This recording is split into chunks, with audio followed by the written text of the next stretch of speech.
Good evening and welcome to State of Business on Art Television. I'm Tamiru Nimsa. Let's have a look at the headlines. Sri Lanka's tax revenue hits record high in 2024, falls short of target. President Anukumar Dissanayake inaugurates Facet Sri Lanka 2025.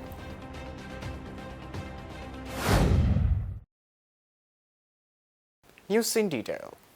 The Inland Revenue Department of Sri Lanka recorded an all-time high tax revenue of 1,958 billion rupees in 2024, marking a 25% increase from the previous year.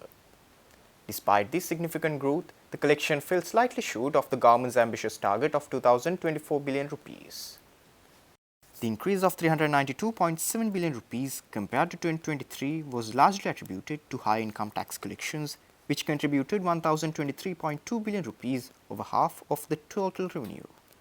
The breakdown comes as 714.7 billion rupees by value-added tax, 187 billion rupees by social security contribution, 14.9 billion rupees as betting and gaming taxes, 3.1 billion rupees as stock transactions, and 271 million as other taxes. Additionally, the IRD transferred 14.8 billion rupees to provincial councils as part of its revenue sharing obligations. Tax increases have been central to the government's economic recovery strategy, particularly under its program with the International Monetary Fund.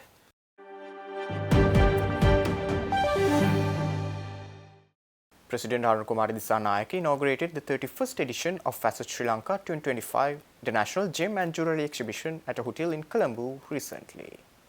The President toured the exhibition, engaging with local and international exhibitors, showcasing exceptional gem and jewellery craftsmanship.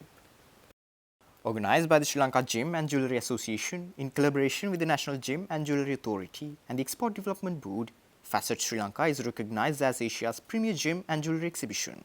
This year's event runs until January 6th, drawing delegations from China, India, the United States, Europe, and other countries, including representatives from renowned global companies visiting Sri Lanka for the first time. Local entrepreneurs from major gem hubs such as Ratnapura, Alahara, Berwulu, Ahaliyagoda, Kool and Colombo are presenting their craftsmanship, contributing to the event's rich showcase of Sri Lanka's gem heritage.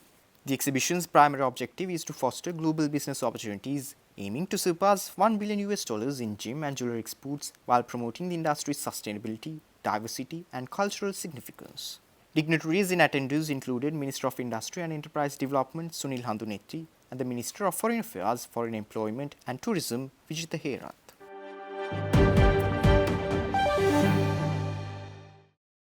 Ministry of Industries and Entrepreneurship Development unveiled strategic objectives and upcoming initiatives at a meeting held in Colombo recently. The meeting was headed by Industries and Entrepreneurship Development Minister Sunil Handunetti, Deputy Minister Chaturanga Abesinghe and Secretary Tilaka Jayasundara.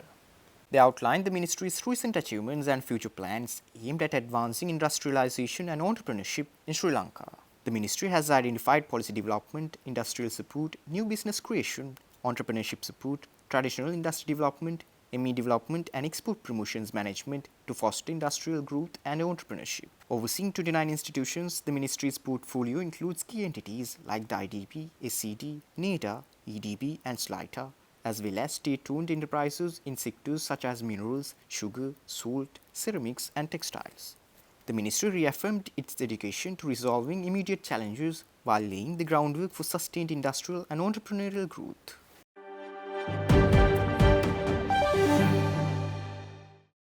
Stay tuned. We will return after this short commercial break.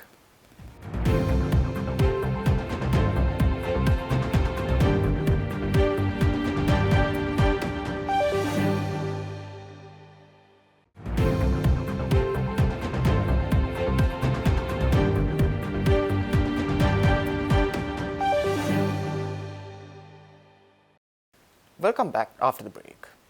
The Sri Lanka Economic Summit 2025, organized by the Ceylon Chamber of Commerce, is set to begin on January 28th at a hotel in Colombo. Under the theme Shaping Sri Lanka's Future Transformational Growth Rooted in Sound Economic Policies, the two-day event will feature insightful discussions on the country's development trajectory. A key session titled The Right Reforms for Transformational Growth will take place on January 29th, focusing on the Korean economic transformation as a case study. The session will explore how Sri Lanka can adopt similar strategies to achieve medium-term economic growth.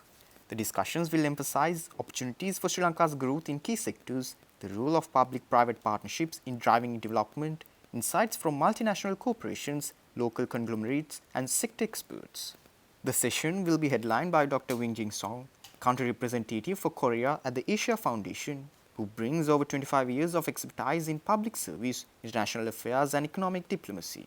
A distinguished panel of leaders will discuss Sri Lanka's reform priorities and growth potential, including Country Director Asian Development Bank Takafumi Kadano, Chairman John Kills Holdings Krishan Balendra, Chairman Unilever Sri Lanka Ali Tariq, CEO Colombo West International Terminal Munish Kanwar, and founder Thandra Fund Matthias Martinson.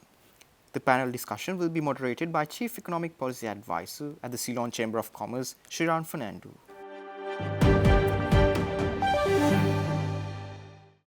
The ambassador of the People's Republic of China to Sri Lanka, Wei Shenghong, recently paid a courtesy call on the newly elected Speaker of the Parliament of Sri Lanka, Dr. Jagat Wickramaratne, at the parliamentary premises.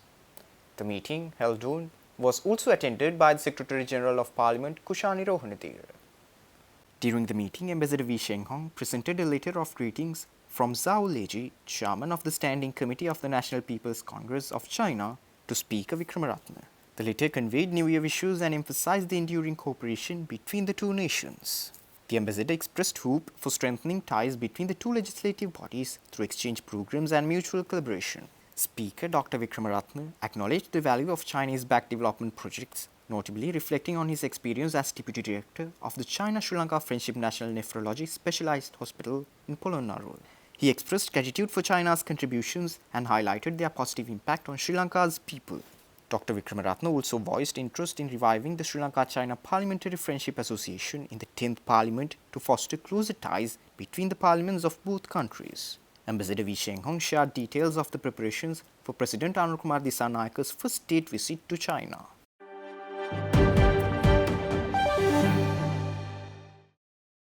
The government has categorically denied allegations made in media which claim that street hookers are being barred from conducting business as part of the Clean Sri Lanka National Initiative. Speaking to the media, Cabinet spokesperson and Minister of Mass Media, Dr. Nalindra Jayatissa, dismissed the report as baseless and criticized what he described as unethical media practices. Dr. Jayatissa reaffirmed the government's unwavering commitment to upholding freedom of expression. However, he emphasized that the administration will not hesitate to act against media outlets engaging in the dissemination of false or malicious information. He further indicated that the publication in question, which has a history of inaccuracies, may face legal action for its repeated violations.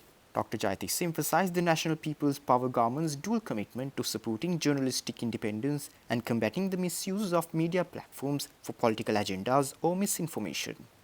The government called on media institutions to adhere to ethical practices, ensuring accurate reporting that protects public trust and upholds journalistic integrity. This statement reinforces the government's dedication to both transparency and accountability as it navigates the challenges of national development and media scrutiny.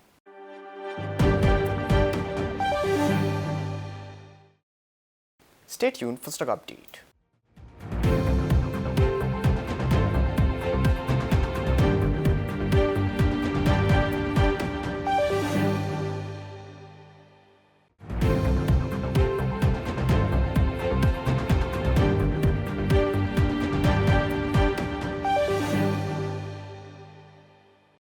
Trading at Colombo Stock Exchange ended on positive notes today.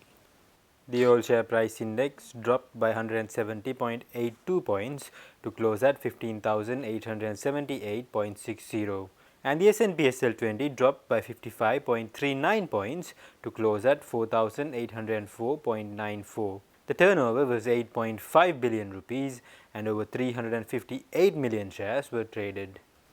Up next are Forex rates.